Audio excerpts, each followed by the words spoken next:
नमस्कार, मैं अजय कुमार अनुरागी, अध्यापक SP inter college civil line Jhansi.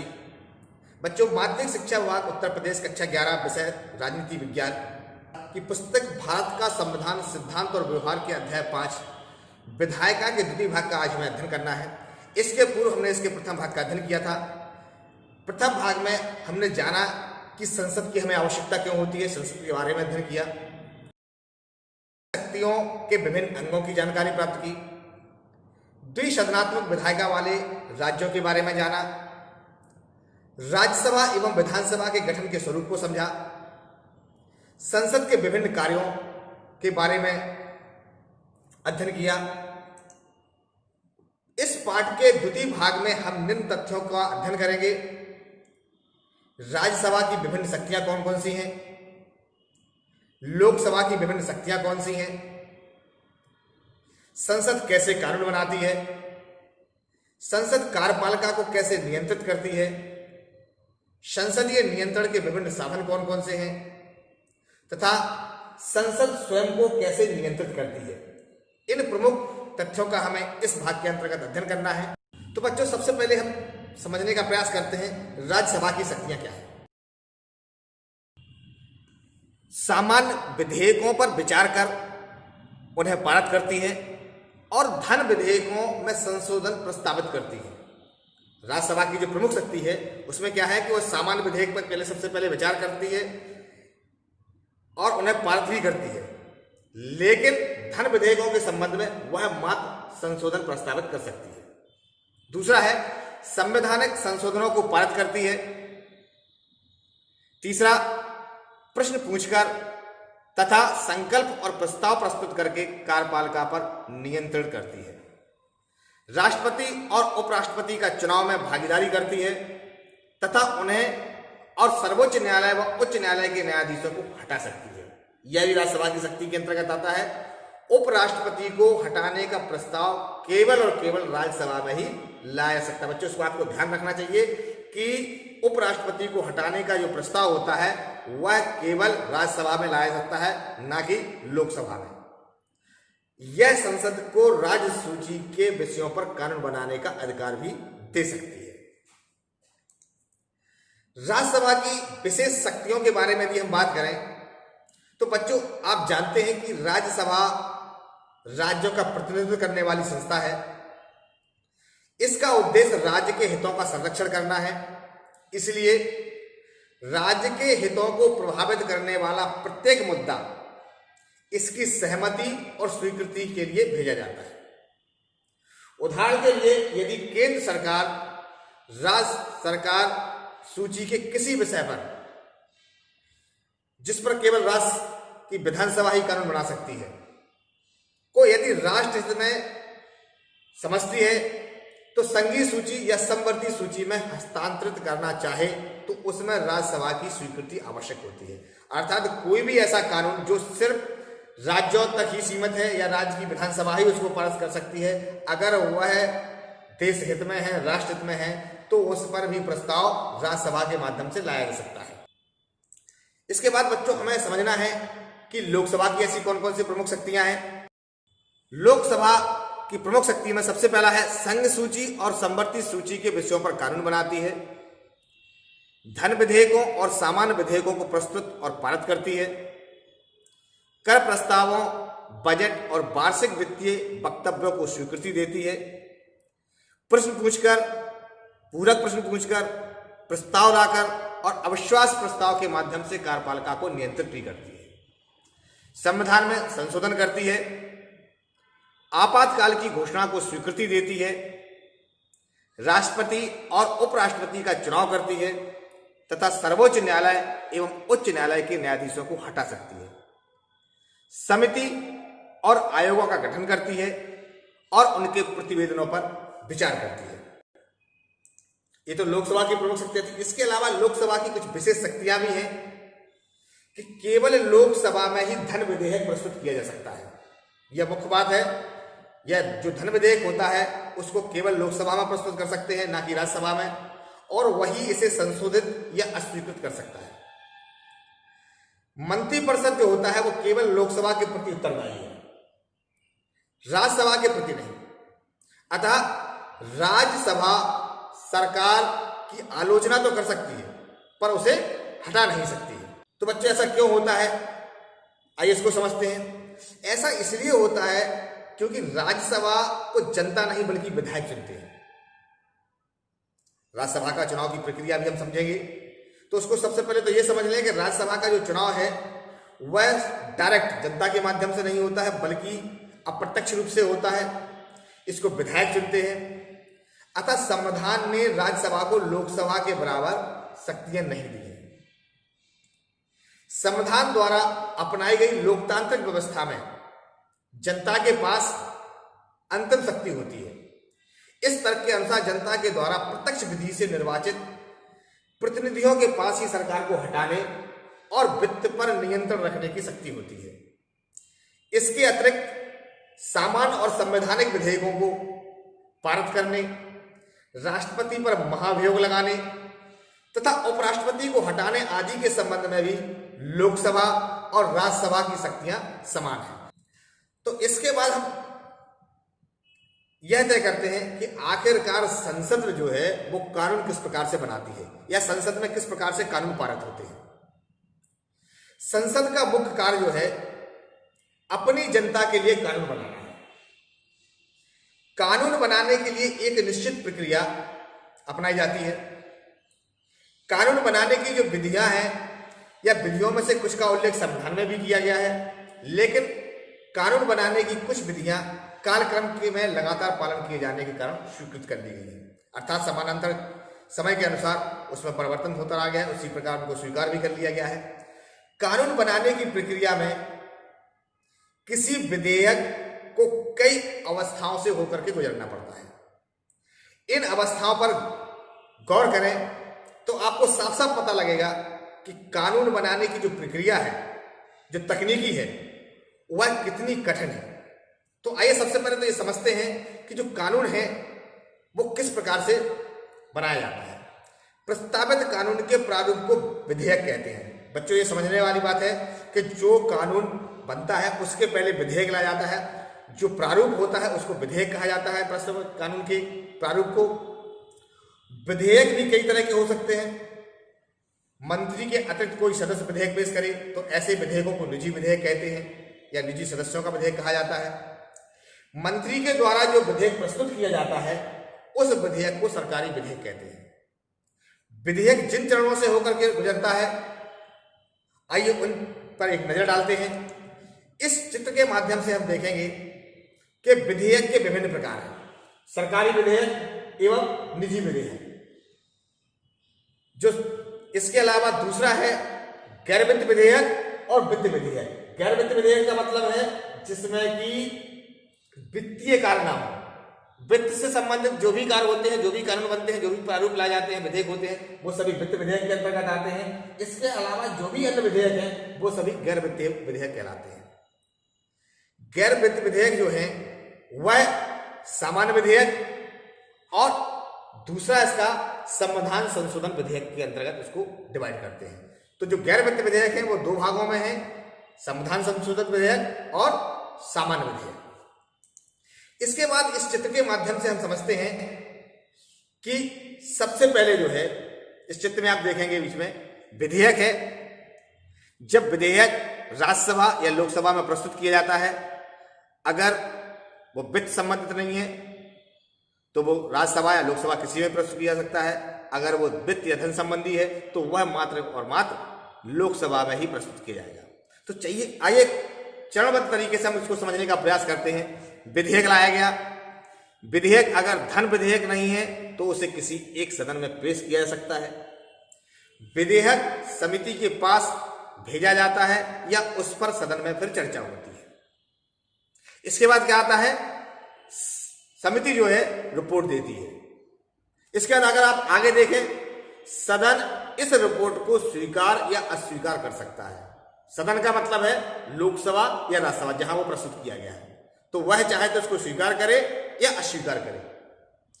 इसके बाद और नीचे आते हैं, अगला इसका जो बिंदु है वह है सदन में विधेयक पर विस्तृत चर्चा होती है। जब भी सदन में कोई विधेयक आता है तो उस विधेयक के संबंध में विस्तार से चर्चा होती है। विधेयक को या तो पारित कर दिया जाता है, पारित होता है, या उसको रद्द कर दिया जाता है सदन में। इसके बाद उस सदन से दूसरे सदन में भेजा जाता है। जब वह विधेयक पारित होता है प्रथम सदन से, तो उसको फिर दूसरे सदन में भेजा जाता है। दूसरा सदन जो है या तो इसे मंजूरी देता है या इस पर फिर सुझाव भेजता है। सुझाव कहां भेजेगा? पुनः जहां से यह विधेयक आया था। अगर लोकसभा से विधेयक आया था तो इसमें पुनः राज्यसभा जो होती है, जहां दूसरे सदन में से भेजा गया था, पुनः ये लोकसभा को भेज सकती है। अगर कभी कभी जब मंजूरी दोनों सदनों के बीच में नहीं होती है तो जरूरत पड़ने पर संसद की संयुक्त बैठक बुलाई जाती है। संसद की संयुक्त बैठक का मतलब है लोकसभा एवं राज्यसभा की संयुक्त बैठक बुलाई जाती है। इसके बाद इसको पर राष्ट्रपति के पास भेजा जाता है। राष्ट्रपति विधेयक को मंजूरी देता है या उसे पुनर्विचार के लिए लौटा देता है। यह राष्ट्रपति के अधिकार क्षेत्र की बात है। अगर उसे लगेगा कि इस विधेयक को पारित होना चाहिए तो पारित कर देगा, और अगर पारित नहीं करना है तो उन्हें पुनः इसको लोकसभा और राज्यसभा की ओर लौटा सकता है। अगर नहीं लौटाता है, उसे पास कर देता है, तो विधेयक कानून बन जाता है। तो आपने देखा कि विधेयक की किस प्रकार से ये चक्र है, इस चक्र में कितने प्रकार की विधियां हैं, कहां कहां से इसको होकर के गुजरना पड़ता है। इन सारी प्रणालियों के बाद जब राष्ट्रपति की मोहर लग जाती है किसी विधेयक पर, तो वह विधेयक क्या है? कानून बन जाता है। तो बच्चों, जैसा कि आप जानते हैं, किसी विधेयक को लागू होने के लिए दोनों सदनों के पास जाकर के उसको पास होना आवश्यक होता है। लेकिन प्रस्तावक जो भी विधेयक है, दोनों सदनों के बीच मतभेद हो तो उसको संसद के संयुक्त अधिवेशनों के माध्यम से सुलझाने की कोशिश की जाती है। पहले भी कभी भी ऐसे मामले या मतभेद आए हैं तो संसद की संयुक्त अधिवेशन के माध्यम से निर्णय हुआ है, और अक्सर ये देखा गया है कि ऐसे निर्णय जो होते हैं वो लोकसभा के पक्ष में ज्यादा गए हैं। लेकिन यहां समझने वाली बच्चों बात यह है कि धन विधेयक के मामले में राज्यसभा या तो उसे स्वीकार कर सकती है या संशोधन के लिए उसको वापस कर सकती है। लेकिन राज्यसभा कभी भी धन विधेयक को अस्वीकार या स्वीकृत नहीं कर सकती है। यदि राज्यसभा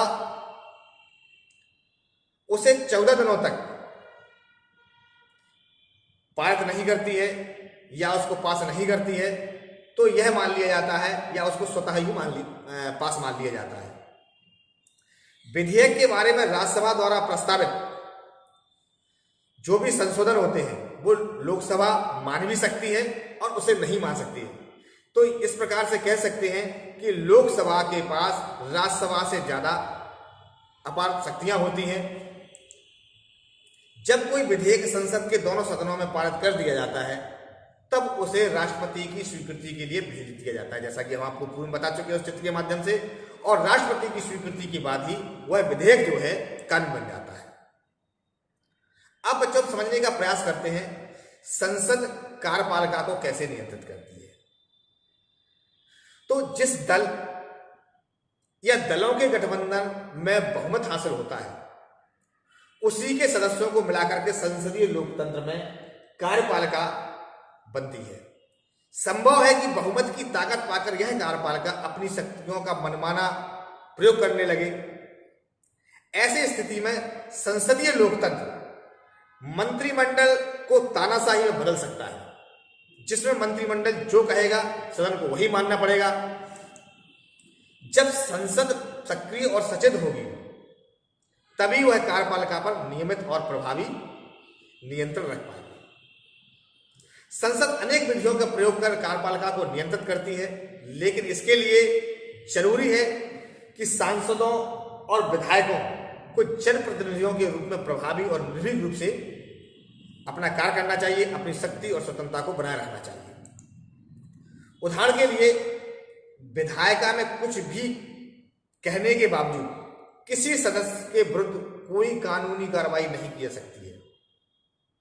इसको संसदीय विशेषाधिकार कहते हैं। ऐसे विशेषाधिकार का उद्देश्य यह है कि सांसद या विधायक अपनी जनता का ठीक से प्रतिनिधित्व करें और कार्यपालिका पर प्रभावी नियंत्रण रख सकें। संसद यह नियंत्रण कैसे करती है, किन साधनों का वो प्रयोग करती है, हमें इसको भी समझना होगा। दूसरा इसमें है कि विधायिका के अध्यक्ष को संसदीय विशेषाधिकार के हनन के मामले में अंतिम निर्णय लेने की शक्ति होती है। तो अभी हमने समझा कि संसद अपने ऊपर कैसे नियंत्रण रखती है। अब संसदीय नियंत्रण के कुछ साधन हैं कि इन साधनों के माध्यम से संसद के ऊपर नियंत्रण रखा जा सकता है। वह है बहस और चर्चा, कानूनों की स्वीकृति या अस्वीकृति, वित्तीय नियंत्रण और अविश्वास प्रस्ताव। तो आइए क्रम से इनको समझने का प्रयास करते हैं। बहस और चर्चा।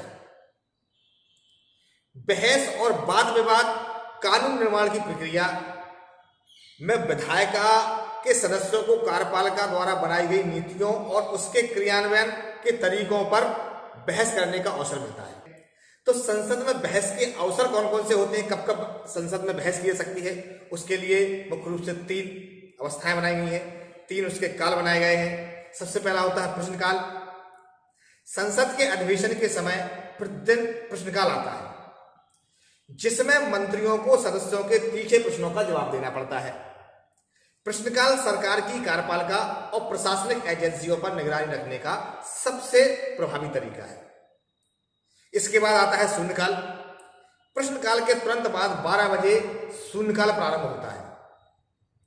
इसमें सदस्य किसी भी महत्वपूर्ण मुद्दे को उठा सकता है, पर मंत्री उसका उत्तर देने के लिए बाध्य नहीं होते हैं। यहां ये समझने वाली बात है कि शून्यकाल में कोई प्रश्न कोई भी सांसद उठा तो सकता है, लेकिन मंत्री उसका जवाब दे या नहीं दे, एक उसके विवेक पर निर्भर करता है। इसके बाद है स्थगन या काम रोको प्रस्ताव। जो सदन के समस्त अन्य कार्य छोड़ करके जब कोई विशेष परिस्थिति आती है तो तत्कालीन महत्व के मामले में विचार विमर्श शुरू किया जाता है। ऐसे प्रस्ताव को स्थगन या काम रोको प्रस्ताव भी कहा जाता है। इसके बाद जो हम समझते हैं कि कानूनों की स्वीकृति या अस्वीकृति किस प्रकार से संसद को नियंत्रित करती है। तो कानूनों को मंजूरी देने या नामंजूर करने का अधिकार भी संसद के पास होता है। इसके अधिकार के द्वारा ही संसद कार्यपालिका पर नियंत्रण रखती है। कोई भी विधेयक संसद की स्वीकृति के बाद ही कानून बन पाता है। जिस सरकार को विधायिका में मनमाफिक बहुमत होता है, उसके लिए संसदीय स्वीकृति प्राप्त करना कठिन नहीं है, लेकिन यह मानकर नहीं चला जा सकता है कि यह स्वीकृति मिल ही जाएगी। बच्चों, इस सहमति के लिए शासक दल या गठबंधन के विभिन्न सदस्यों अथवा सरकार और विपक्ष के बीच गंभीर समझौते होते हैं। यदि सरकार के पास लोकसभा में तो बहुमत हो, पर राज्यसभा में ना हो, जैसा कि 2000 में राष्ट्रीय जनतांत्रिक गठबंधन सरकारों के दौरान हुआ था, तब संसद के दोनों सदनों की स्वीकृति प्राप्त करने के लिए सरकार को काफी रियायतें देनी पड़ी थी। अनेक विधेयकों, मसलन चाहे वो लोकपाल का विधेयक रहा हो, आतंकवाद निरोधक विधेयक रहा हो 2000 का, उसको राज्यसभा ने अस्वीकृत कर दिया था। इसके बाद बच्चों तीसरा जो है वह है वित्तीय नियंत्रण, जो कि संसद को नियंत्रित करता है। जैसा कि पहले कहा जा चुका है कि सरकार के कार्यक्रमों को लागू करने के लिए वित्तीय संसाधनों की व्यवस्था बजट के द्वारा की जाती है। संसदीय स्वीकृति के लिए बजट बनाना और उसे पेश करना सरकार की संवैधानिक जिम्मेदारी है। इस जिम्मेदारी के कारण विधायिका को कार्यपालिका के खजाने पर नियंत्रण करने का अवसर मिल जाता है, लेकिन संसद का काम एकमात्र जो है वो सरकारी धन के सदुपयोग या सरकारी धन का जो सदुपयोग को सुनिश्चित करना होता है। इसके अलावा वित्तीय नियंत्रण द्वारा भी विधायिका को क्या नीतियों को नियंत्रण किया जा सकता है। इसके अलावा बच्चों चौथा है सरकार को नियंत्रण, संसद को नियंत्रित करना का मुख्य कारण वह है अविश्वास प्रस्ताव। कि अविश्वास प्रस्ताव के माध्यम से भी संसद को नियंत्रित किया सकता है। संसद द्वारा कार्यपालिका को उत्तरदायी बनाने का सबसे सशक्त अधिकार जो है वह है अविश्वास प्रस्ताव। जब कोई सरकार या कार्यपालिका लोकसभा में अपना बहुमत खो देती है तो विपक्ष या उसके नेता सदन में एक प्रस्ताव लाते हैं जिसमें सरकार को अल्पमत का बताया जाता है और उसे फिर से अपना बहुमत दिखाने के लिए कहा जाता है। इसी को अविश्वास प्रस्ताव कहा जाता है। अविश्वास प्रस्ताव जो है संसद द्वारा कार्यपालिका को उत्तरदायी बनाने का सबसे सशक्त हथियार है। यह तभी संभव है जब सरकार लोकसभा में अल्पमत में हो, अन्यथा वह कल्पना मात्र है। अगर अल्पमत में कोई सरकार नहीं है तो अविश्वास प्रस्ताव नहीं लाया जा सकता है। बहुत सी सरकारें अविश्वास प्रस्ताव के कारण गिर चुकी हैं। बच्चों, शायद आपको याद होगा या आपने कहीं अध्ययन किया होगा कि आजादी के बाद से अब तक 26 से ज्यादा बार लोकसभा में अलग अलग सरकारों को अविश्वास प्रस्ताव का सामना करना पड़ा है। सबसे ज्यादा अविश्वास प्रस्ताव का सामना पूर्व प्रधानमंत्री इंदिरा गांधी के समय किया गया था। 1998 में पूर्व प्रधानमंत्री अटल बिहारी वाजपेयी सदन में अविश्वास मत हासिल नहीं करवाने के कारण मात्र एक वोट से उनकी सरकार गिर गई थी। एक वोट से वह विश्वास मत अपना हासिल नहीं कर पाए थे और उनकी सरकार जो थी उस समय गिर चुकी थी। इसके अलावा बच्चों हमें जो अध्ययन करना है वह है संसदीय समितियां के विभिन्न कौन कौन सी संसदीय समितियां हैं। विभिन्न विधायी कार्यों के लिए समितियों का गठन संसदीय कामकाज का एक महत्वपूर्ण पहलू है। ये समितियां केवल कानून बनाने में ही नहीं वरन सदन के दैनिक कार्यों में भी अत्यंत महत्वपूर्ण भूमिका निभाती हैं। क्योंकि सदन या संसद जो है केवल अपने अधिवेशन के दौरान ही बैठती नहीं है, इसके पास अत्यंत सीमित समय होता है। हमारे देश में विभिन्न समितियां हैं जो कि निम्नलिखित हैं, जिसमें वित्तीय समितियां, विभागीय समितियां, विभागीय स्थायी समितियां और संयुक्त संसदीय समितियां। आइए क्रम से इनको समझते हैं कि वित्तीय समितियां कौन कौन सी हैं। इसमें सबसे पहला है लोक लेखा समिति। यह भारत सरकार के विभिन्न विभागों का खर्च नियमानुसार हुआ या नहीं इसका लेखा जोखा रखती है। इसी वित्तीय समिति में दूसरी समिति जो है वो प्राक्कलन समिति है, जो कि खर्च में किफायत किस तरह से की जा सकती है इसका ध्यान रखती है। इसी में तीसरी है लोक उपक्रम समिति।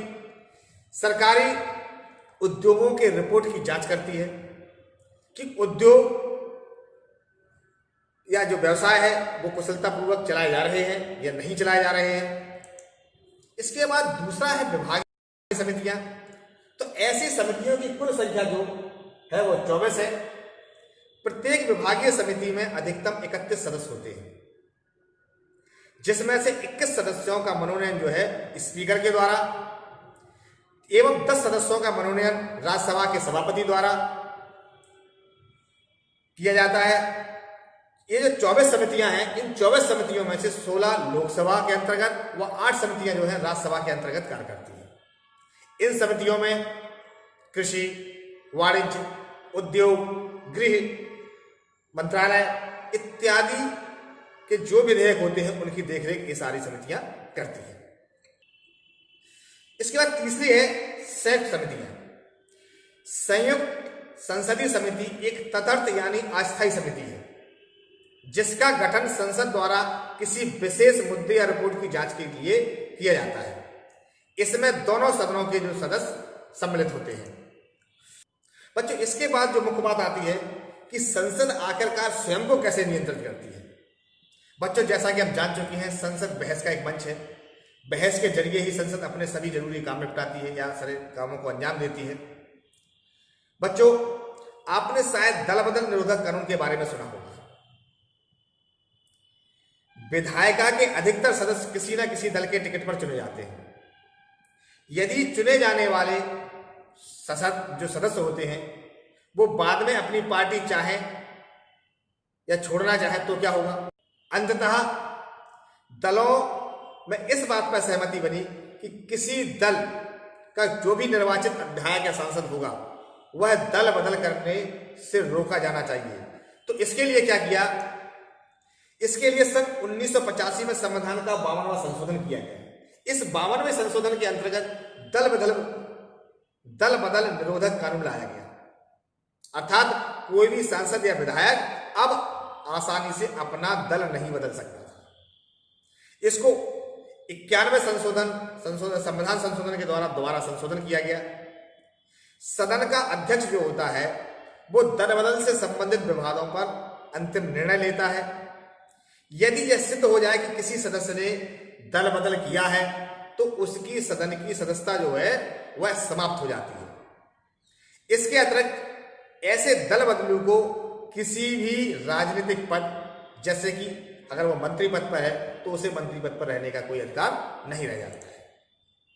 तो दल बदल क्या है? यहां हमने सब दल बदल कानून देखा। तो दल बदल आखिर है क्या? दल बदल का शाब्दिक अर्थ है कि यदि कोई सदस्य अपने दल के नेतृत्व के आदेश के बावजूद सदन में उपस्थित ना हो या दल के निर्देश के विपरीत सदन में मतदान अथवा स्वेच्छा से दल की सदस्यता से त्यागपत्र दे तो उसे दल बदल कहते हैं। बच्चों, क्या आप जानते हैं कि इस वर्ष 2020 में किस प्रदेश की सरकार दल बदल के कारण गिर गई? बच्चों, आपको ज्ञात होगा कि मार्च 2020 में मध्य प्रदेश में 22 तत्कालीन कांग्रेस विधायकों ने पाला बदल लिया, जिसकी वजह से कमलनाथ की जो वहां सरकार थी कांग्रेस की, वह सरकार गिर गई और बीजेपी को वहां पर सरकार बनाने का मौका मिला। बच्चे, यहां हमारा ये अध्याय समाप्त होता। इसके बाद अभी हम पाठ का पुनरावलोकन करते हैं कि हमने इस पाठ के अंतर्गत कौन कौन से ऐसे तथ्य हैं जो जाने समझे। तो इस पाठ के अंतर्गत हमने जाना कि राज्यसभा एवं लोकसभा की विभिन्न शक्तियां कौन कौन सी हैं, संसद कानून कैसे बनाती है, संसद कार्यपालिका को कैसे नियंत्रित करती है, संसदीय समितियां जो हैं उनका क्या कार्य है, संसदीय नियंत्रण के विभिन्न साधन कौन कौन से हैं तथा संसद स्वयं को कैसे नियंत्रित करती है। बच्चों, इसके बाद आपको गृह कार्य करना है। आपको 2 प्रश्न दे रहे हैं जिसको आपको करना है। पहला है, लोकसभा कार्यपालिका पर कारगर ढंग से नियंत्रण रखने की नहीं बल्कि जन भावनाओं और जनता की अपेक्षाओं की अभिव्यक्ति का मंच है। क्या आप इससे सहमत हैं? कारण बताइए। तो कारण सहित आपको इसका उत्तर लिखना है। दूसरा है, संसदीय समितियों या समिति की व्यवस्था से संसद के विधायी कामों के मूल्यांकन और देखरेख पर क्या प्रभाव पड़ता है या उसका प्रभाव का आपको बताना है। तो ये 2 प्रश्न आपको करने हैं। धन्यवाद।